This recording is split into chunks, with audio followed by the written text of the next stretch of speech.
Let me tell you a fun fact. Within the last 2 centuries, more than 90% of the world's millionaires have been created by investing in real estate. But if done incorrectly, without the right knowledge, required skills, or partners, it can also create a ton of problems and a lot of sleepless nights. You feel like sometimes there are way too many gurus out there trying to sell you on a weekend course or just too much noise to cut right to the facts? Yup, we did too, and this is why we started this podcast. Our goal is to provide real estate investors, entrepreneurs, and enthusiasts with all of the most recent knowledge, secrets, tips, tricks, and tactics so that you can grow your own portfolios, increase your returns, net worth, and most importantly, create generational wealth for you and your loved ones. Remember, this is your real estate career. Information is your sword and shield. So eat hearty, prepare for battle, and grind your way to victory. My name is Tejas Gosai. I'm joined by my partner, Jeremy Moyer, and we welcome you to the Real Estate Investor MBA podcast.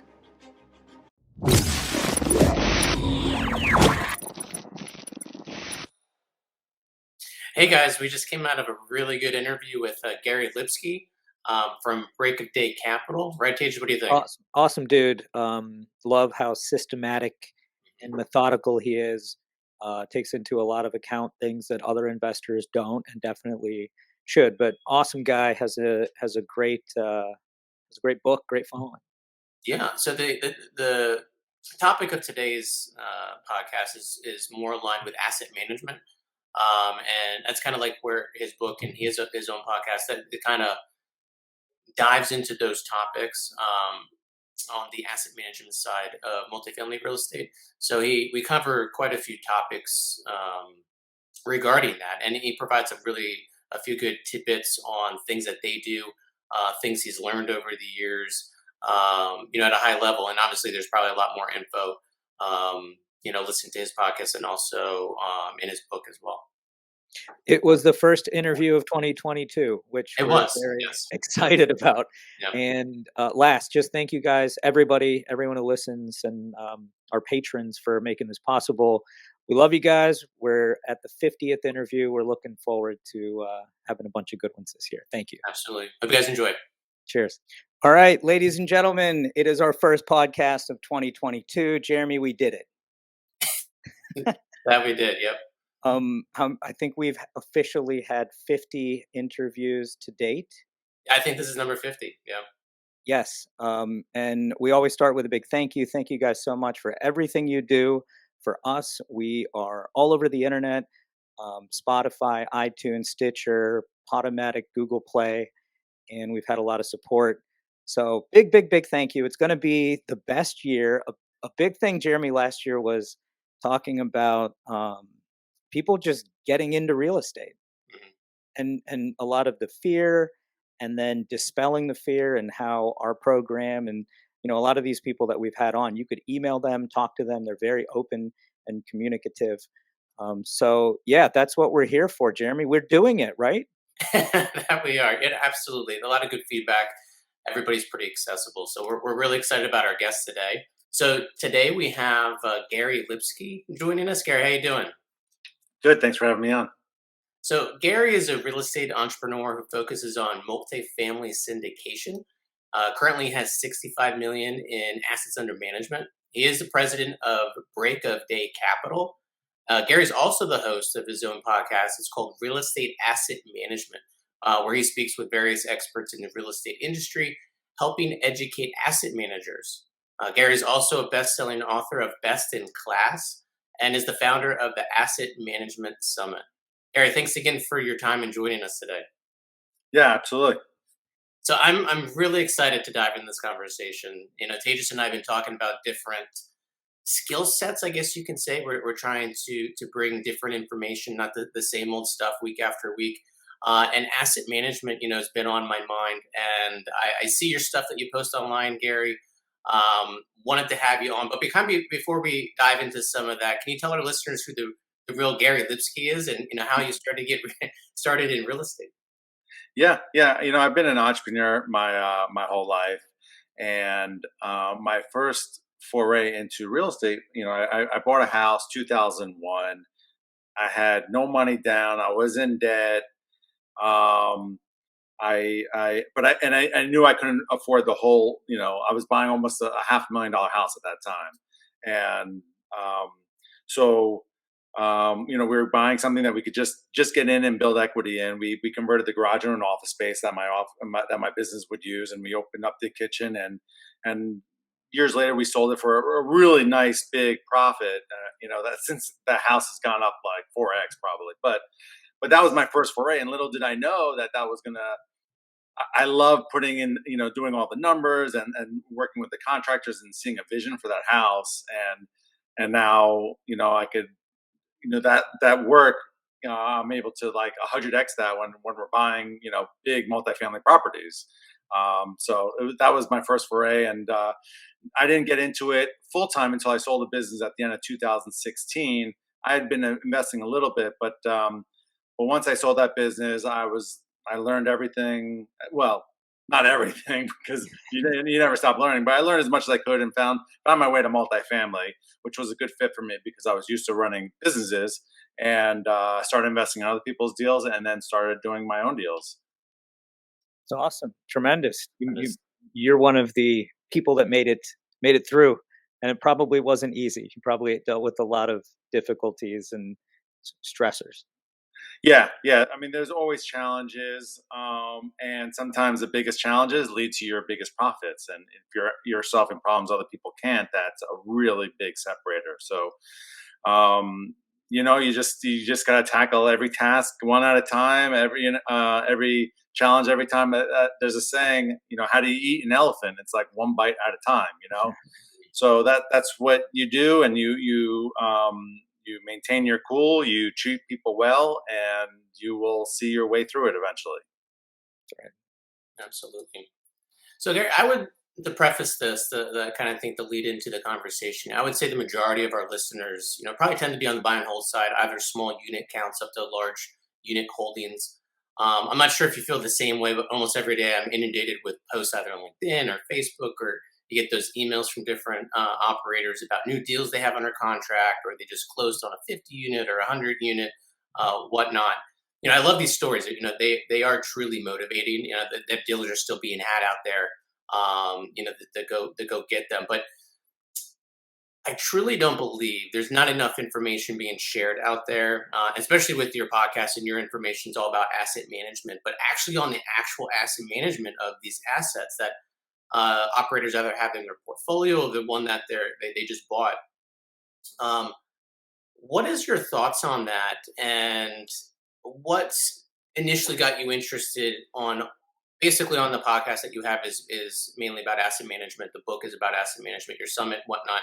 Did you kind of see a void in the marketplace too? And is that kind of where you gravitated to? Or is your background always in asset management with project management with the other businesses that you referred to before? Yeah, that was the strength of mine, that skill set of that, being a project manager, and that's really what asset management is. And two, it definitely was a gap in out there. And three is I also wanted to learn to get better. So if I brought on really good asset managers and asked the questions that I wanted to selfishly, I can learn and accelerate my growth. So We're doing those are the the same three thing. reasons. Sorry, what was that? We're doing the same thing. Absolutely. You're the So guy. Yeah. thank you. Thank you. So that really, really helped me and to raise my game too, because if I'm out there talking about it, I better have my stuff in order, and writing that book really pushed us to have everything on paper and build our systems. And we need to improve all the time too. It's not just, okay, now we put out a book and a podcast, we're the experts. There's always someone out there with a new idea. The business is always ever changing. So um, one of our big pillars is to never stop learning. Keep getting better. It's great. Um, Writing a book must have been a crazy process. How long did that take you? I just assume it's a lot of versions over and over. You're adding, cutting. Can you tell me about that? Yeah, yeah, it was about a 15-month process. So we started with a chapter framework, all the from DD all the way to disposition and everything in between. And my partner at the time, he took on half the chapters, I took on half the chapters, and we're just grinding away. This is during COVID, and so we just put our noses down and just grinded and grinded and grinded away, and we finally get something done, and we review it and then we send it to an editor. They take a month and they send it back, and you have to go through it again, and then you send it to the editor again, and it comes back, and you're like, like, I don't want to read this book anymore times, but you gotta buckle up and go through it again and fine tune it, and you're just it becomes a final, this book, and you want to make sure every I is perfect, every T's crossed, everything is perfect, and there's no perfection. Some things will change, by the time the book comes out, but it is a lengthy process. It's exciting, and luckily, we paid someone to help us along the way too. We knew the content, but they helped fine tune it and get it out there, and put together a really nice cover for us. So I definitely recommend working with someone. Spend the extra money to have a really nice, put together book. Yeah. So the gift that keeps giving. So Gary, let's kind of dive into some of the asset management questions. So what's your approach? Is there like a checklist during the due diligence process that like your asset has to hit to execute on a business plan that you want to execute? Like how do you know match it up, I guess, with the business plan that you're creating from the get go, and then how do you execute on that? Yeah, yeah. So in your investment summary, you'll have your business plan. You'll go over it with your property management company ahead, before you even put in your offer. You want to make sure you're on the same page. You're not seeing something different, and they're not thinking, well, we can't execute on this business plan. It's You've got rents way too high. Your renovation plan is way too small. So you got to make sure you're on the same page. Once you get the property under contract and you're doing DD, you've got to go through and make sure that business plan is still executable at the numbers you have, or make adjustments based on that.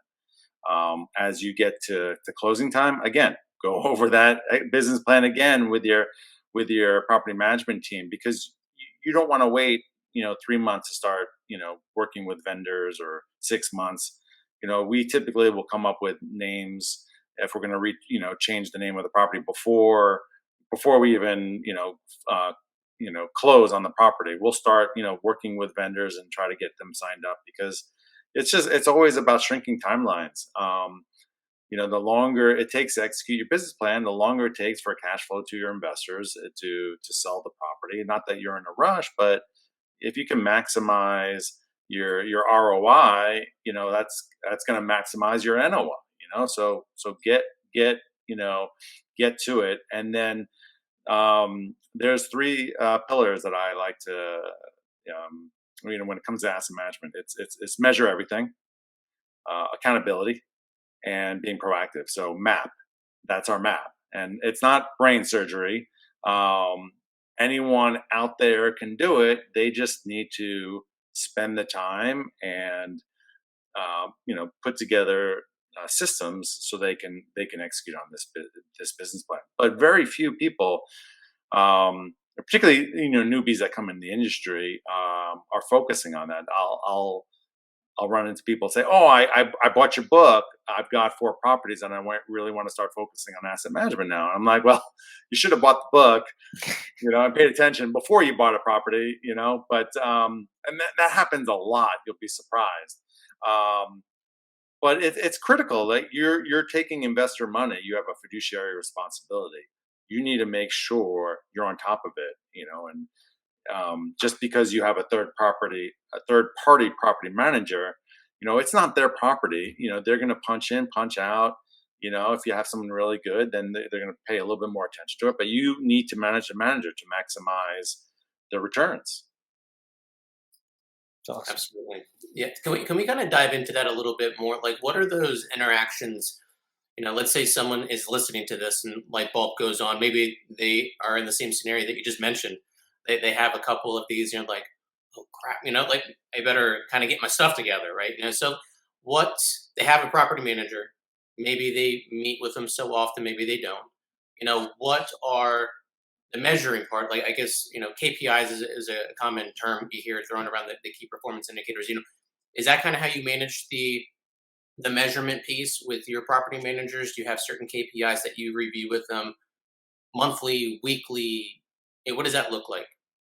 Yeah. So what we have is we have a Google worksheet that we use that the whole team has access to, and on there we have task list, and on that task list we have the thing that needs to get done, when it needs to get done, when it's completed, and it's there for everyone to see. So if you forget, you can go back and check.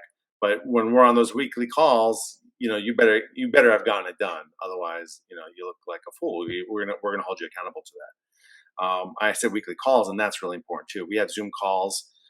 Even if your property is stabilized, have those calls, even if it's 5 minutes long. Certainly in the beginning, it's going to be a half hour, 45 minutes.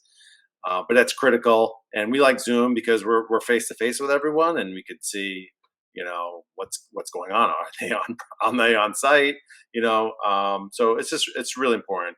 And then in that Google sheet also we'll have tabs for each week, and in that it'll have delinquency, occupancy, leads, all the way through to conversions.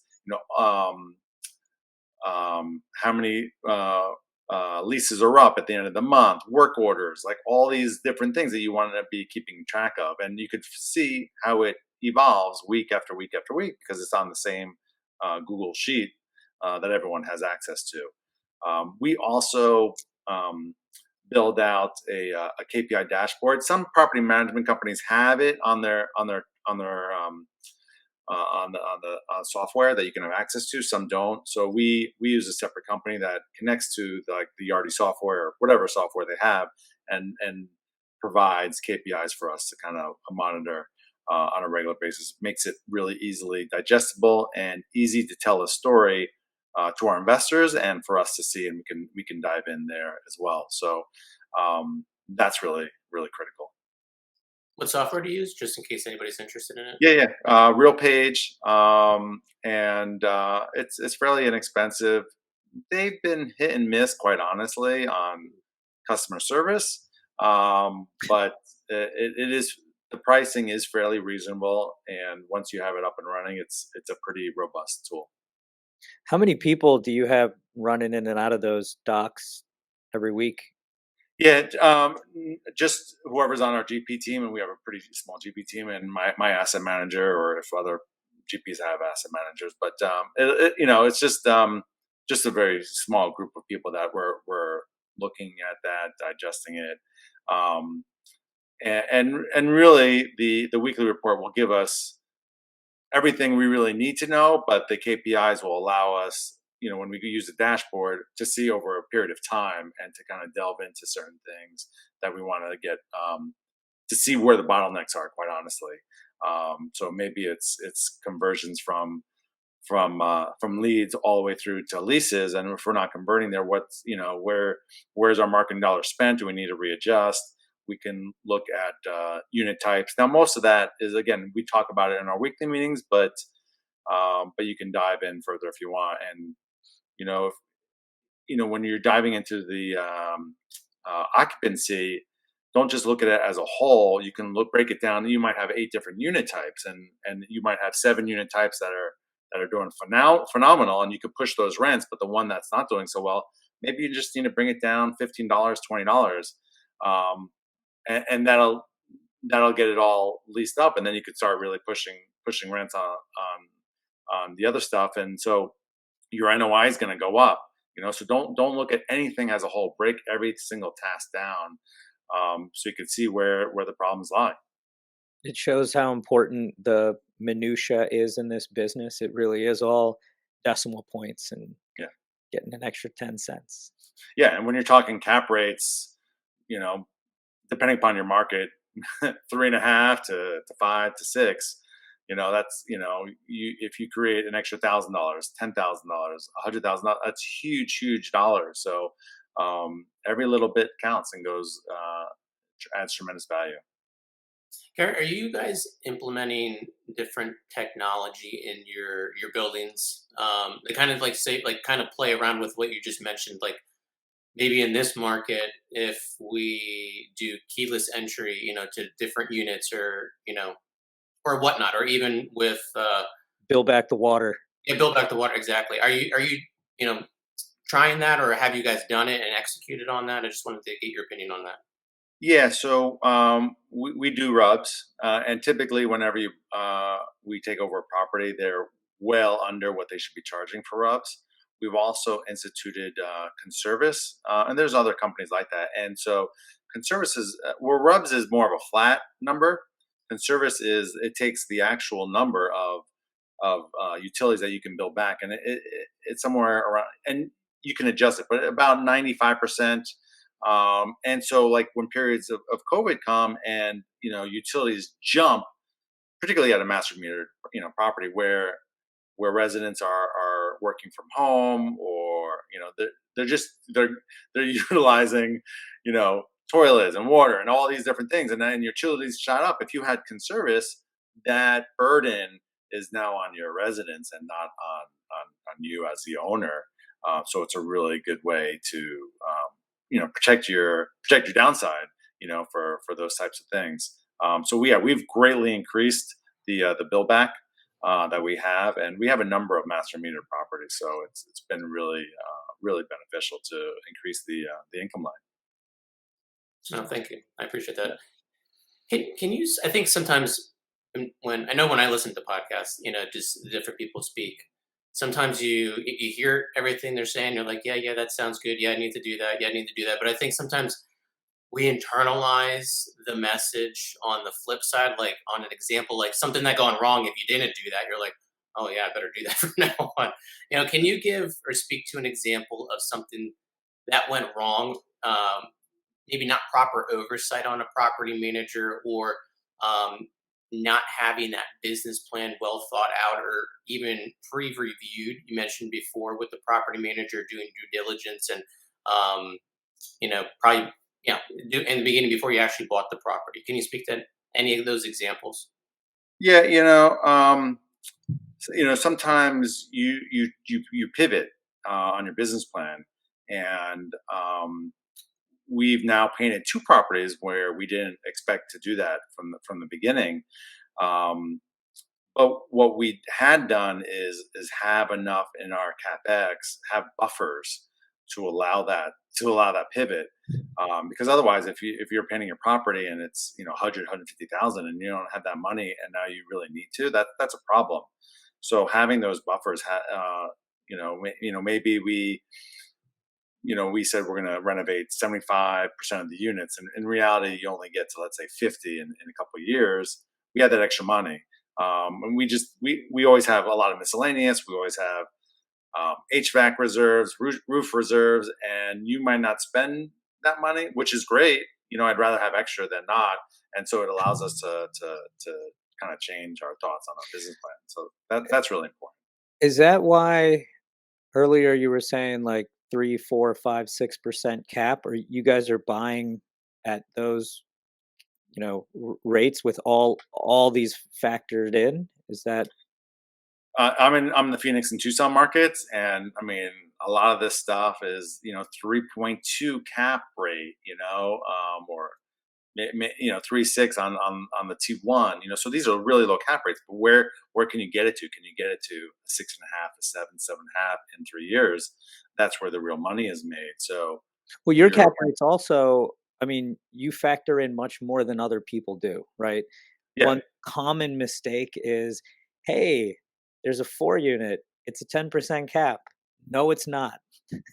Because when it's listed, nothing's factored in, but it seems like you really, you go really heavy on that, which is why you got to buy it at a lower cap rate. yeah. I'd rather under promise and over deliver to my investors. I'm not trying to provide the highest IRR out of the gate. Now we always, knock on wood, have overperformed, but I'd rather, be safe. And I know it could be maybe a 16.5, 17% IRR, but maybe we back it down and build in buffer. So it's a 16%. Now, my investors trust me and know me. And, every once in a while I'll get a new investor that is chasing, hey, your IRRs are low. This one guy down the street is offering me 19, 20%. And I tell him, like, you can chase IRRs all you want, but bet on your jockey. Just because he's promising you a higher IRR, what's his reversion cap rate? What buffers does he have built in? What's his experience? There's a lot more to be had. And so, at the end of the day, on an investment summary, what's the difference between 1, 2, 3%? It shouldn't matter to an experienced investor. Yeah, that's great. That's the way it should be. Factor it in, measure it. I love your map. Yep.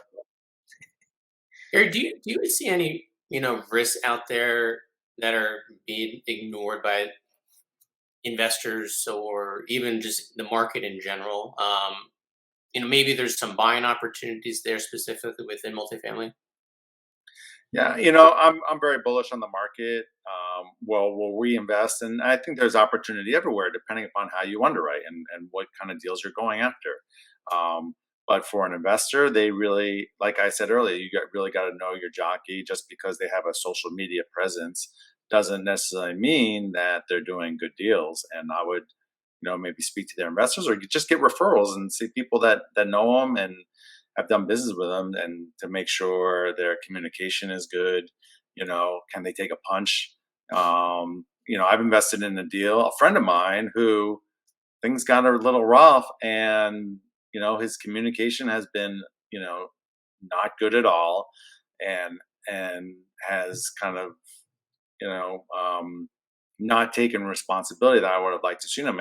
And I'll never invest with this person again. And it's been very, frustrating to deal with that. And so you got to make sure this, whoever you invest with, when the going gets tough, because it will, at some point, um, weird things happen. You don't know when COVID is going to happen, a Texas freeze, whatever. Things happen, and if you're not planning for it, or having a reserve, and if you can't problem solve well, you're as an investor, you're going to be in trouble. I think that's like a huge, just we could stick on that for a second because COVID has been the great game changer, and everyone in real estate had to reinvent themselves, figure things out, squeeze margins. I mean, realtor, I'm a licensed real estate agent. I mean, people jumped brokerages like the second COVID hit to squeeze out an extra um, little bit. But yeah, it's a lot of the listeners that we have are like, this is real estate. I don't know if I can put this together. This looks risky. But the facts are you can limit the risk by planning. And that's something that you really take into account. I think if people did that more, they wouldn't be as afraid to invest in real estate. They would just look at it like math, but they don't. There's always this like inherent something's going to go wrong and I'm not going to be able to know what it is.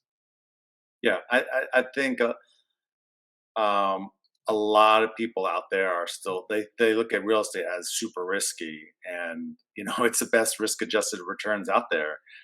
You're going to invest in the stock market, and Elon Musk is going to tweet something out, and it's going to drop 25%. That doesn't happen in real estate. Um, and if you have a really strong syndicator, I'll have investors say, well, okay, what are the blind spots? What are you most worried about on this deal? And that those are good questions to ask. Like, has that syndicator looked at, okay, what are the issues that could be problematic, and as long as you've addressed it, then that's great. But you should be aware of what could potentially go wrong, and as long as you have that forethought and some planning towards it, then you're going to be much better off. Gary, so we have someone listening and they agree with everything that's being said. They are looking to buy something maybe at a market, or maybe they have a team and they're looking to buy something at a market of all the GP members. What's the best way for them to identify a third party property manager in a market or two that they're looking for deals in? Spend time with that property manager. walk properties with them. Hmm. The more time you put in, the better off you'll know them, because someone can, tell you everything you want to hear. Um, and you don't want that. You want someone that's going to say, no, you can't get those rents. You need to spend more. You need that honesty, and that happens only over time to build that rapport and that trust. You don't want a yes company Hmm. or a yes person.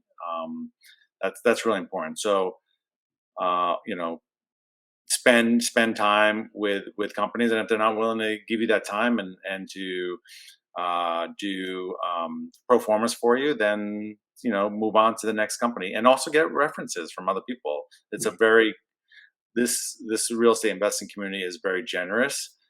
So if you don't know the answer, reach out to a friend, put it on a message board, and people will give you responses. May not, some may be positive, some may be negative, and you can kind of um, kind of delve into that. But don't go solo. And I don't pretend to know everything. And if I don't know something, I'll ask a friend. And if they don't know it, hey, do you know someone that's dealt with this situation where I can get some feedback, get some advice, and that really really helps.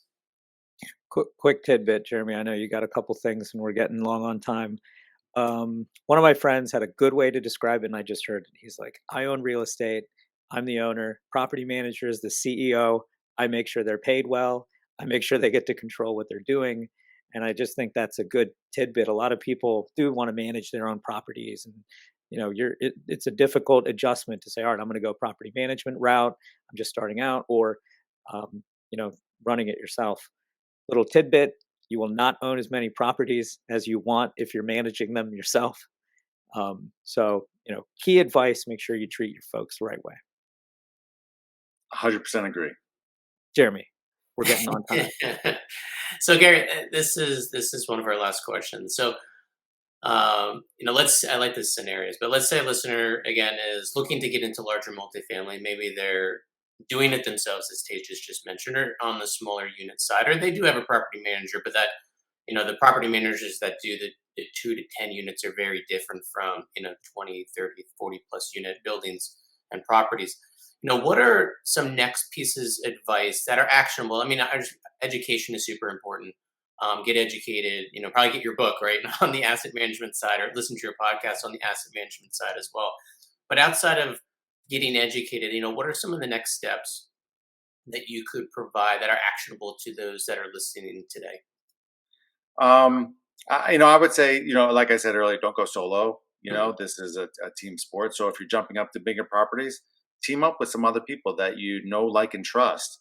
You might not have to be their partner 3 years down the road, but maybe they have different skill sets that you can each leverage.